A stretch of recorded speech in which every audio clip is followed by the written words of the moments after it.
সরস্বতী পুজোর অনুষ্ঠানে ঘুরতে যাবে বলে বায়না ধরেছিল নাবালিকা, কিন্তু অনুষ্ঠানে যেতে বারণ করে তার মা। তাই অভিমান করে বসে বছর 14-র নাবালিকাটি। সেই অভিমানে আত্মহত্যার পথ বেছে নেয় সে। বুধবার চাঞ্চল্যকর ঘটনাটি ঘটেছে জলপাইগুড়ি জেলার ধূপগুড়ি মহকুমার গাদং 1 নম্বর গ্রাম পঞ্চায়েতের কাজীপাড়া এলাকায়। ফলে পুজোর দিনে এমন ঘটনায় শোকের ছায়া নেমে আসে। জানা গিয়েছে, গতকাল দুপুর 2:30 নাগাদ স্কুলের সরস্বতী পুজো করে বাড়ি ফিরে আসে কোয়েল শর্মা নামে ওই নাবালিকা।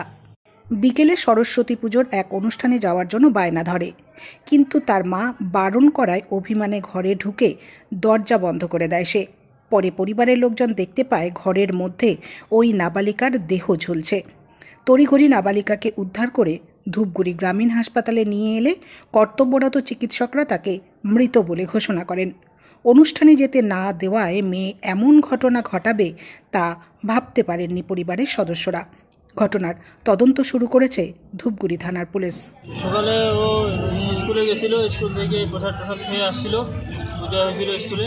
প্রসাদ খাওয়া আসার পরে তো আমার সাথে ও ঘুরতে যেতে চাইছিল, তো আমি স্নান করে আসতে চাইছিলাম। তারপরে ও দেখি যে এরকম অবস্থা।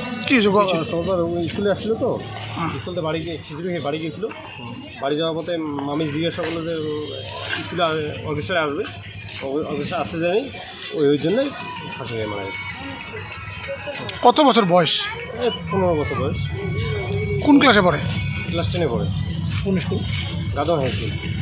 নিজের বাড়িতে গলা ফাঁস দিয়েছে? নিজের বাড়িতে বাধা দিয়েছিল মা।